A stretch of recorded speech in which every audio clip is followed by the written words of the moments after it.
استووا قيموا صفوفكم وسدوا الخلل. الله أكبر الله أكبر.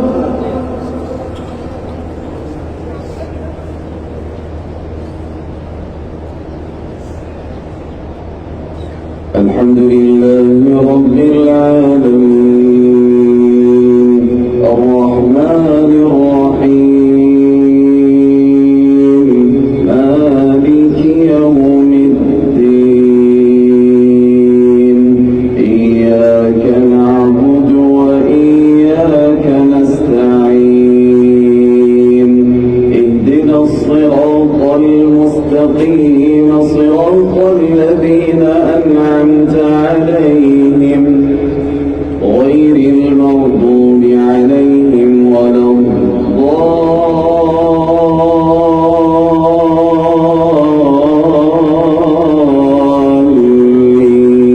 الضالين آمين.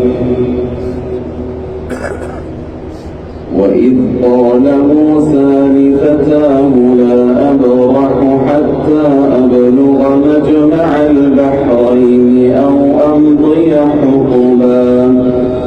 فلما بلغا مجمع بينهما نسيا حوتهما فاتخذ سبيله في البحر سربا فلما جاوزا قال لفتاه آتنا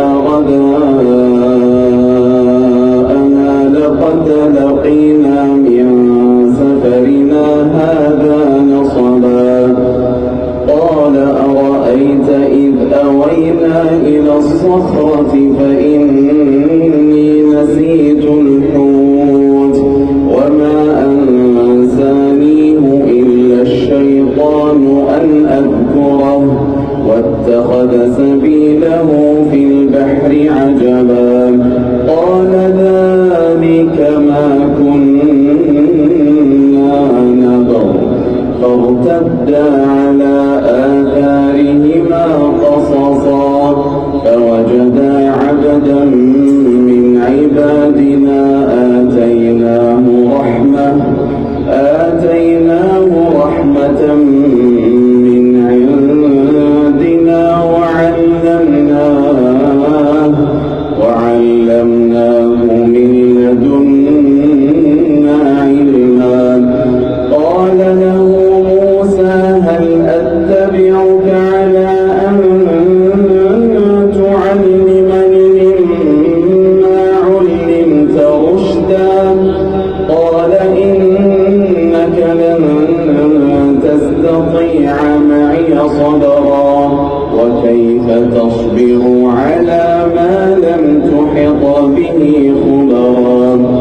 قال ستجدني إن شاء الله صابرا ولا أعصي لك أمرا قال فإن اتبعتني فلا تسألني عن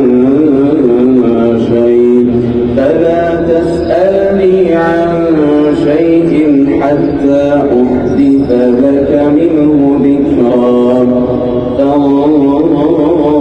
فانطلقا حتى إذا ركبا في السفينة خرقها قال أخرقتها لتغرق أهلها لقد جئت شيئا إمرا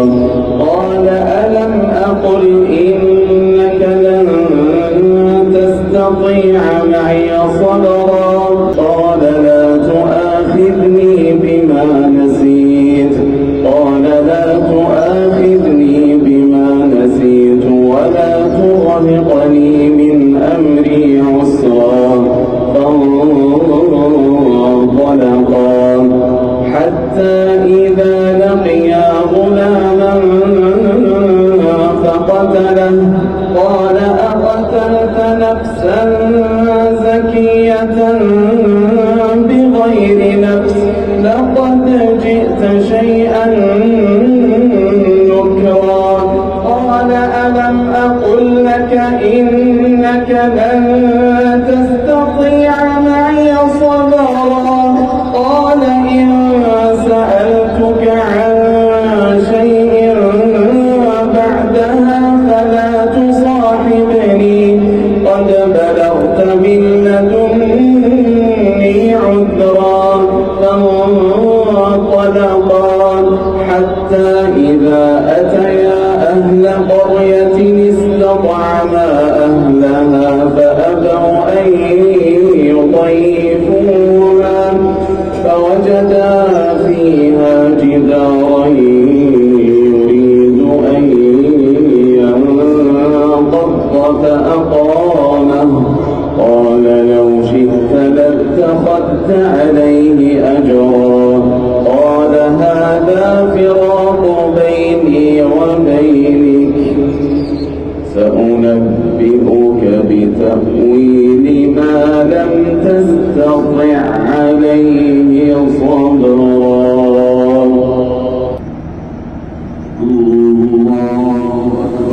الله أكبر. الحمد لله رب العالمين الرحمن الرحيم مالك يوم الدين إياك نعبد وإياك نستعين اهدنا الصراط المستقيم صراط الذين أنعمت عليهم غير المغضوب عليهم ولا الضالين آمين. أما السفينة فكانت لمساكين يعملون في البحر فأردت أن أعيبها وكان وراءهم ملك يأخذ كل سفينة غصبا وأما الغلام فكان أبواه مؤمنين